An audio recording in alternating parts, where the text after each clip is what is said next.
భారీ వర్షాలు అనేక నష్టాన్ని తీసుకొచ్చింది. కామారెడ్డి జిల్లాలో భారీ వర్షాల వల్ల 35 చెరువులు తెగిపోయాయి. 35 చెరువుల వల్ల భారీగా రైతుల పంటలు నష్టం జరిగింది చెప్పవచ్చు.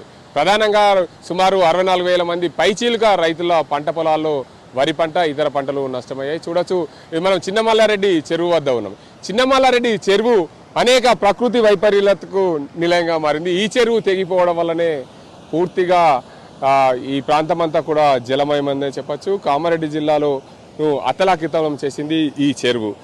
సుమారు కామారెడ్డి జిల్లాలో ఏదైతే అత్యధికంగా పంట నష్టపోయింది 48,505 మంది రైతులు 65,423 ఎకరాల్లో పంట నష్టం వాటిల్లింది. వారందరూ కూడా లబోదిబోమని మొత్తుకుంటున్న పరిస్థితి. మొక్కజొన్న పంట అయితే 7,352 మంది రైతుల పంట చేలల్లో నష్టపోయింది. దీనికి అంతకు సంబంధించి 11,131 మంది ఎకరాల్లో రైతులకు ఎకరాల్లో పంట నష్టం జరిగింది. ప్రధానంగా కామారెడ్డి జిల్లా మొత్తంగా కూడా అతి భారీ వర్షాలు కురిశాయి. అతి భారీ వర్షాలు కురిసిన నేపథ్యంలో సుమారు 30 నుంచి 60 సెంటీమీటర్ల వర్షపాతం నమోదైంది. దీనికి అంతటికి సంబంధించి ఈ వర్షపాతం నమోదైన నేపథ్యంలో భారీగా నష్టం వాటిల్లింది.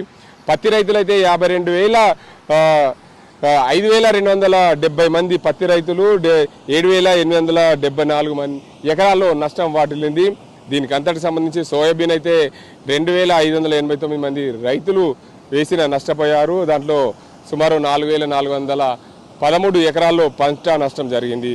పెసర 238 మంది రైతులు వేశారు. దానికి అంతటికి సంబంధించి 405 ఎకరాల్లో పెసర పంట నష్టం జరిగింది.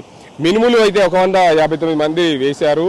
250 ఎకరాల్లో మినుముల పంట నష్టం జరిగింది. చెరుకు పంట అయితే 48 మంది వేశారు. 50 ఎకరాల్లో నష్టపోయింది. కూరగాయలు 32 మంది వేశారు. 22 ఎకరాలు నష్టపోయాయి. మొత్తంగా చూసుకుంటే వివిధ కోణాలు ఇతర పంటలు చూసుకుంటే 10,000 పైకి చీలుకు 10,432 ఎకరాల్లో ఇతర పంటలు నష్టపోయాయి. మొత్తంగా కామారెడ్డి జిల్లా ఒక ప్రకృతి వైపరీత్యంగా మారింది. కామారెడ్డి జిల్లా ఈ ప్రాంత ప్రజలను నష్టపరిచింది.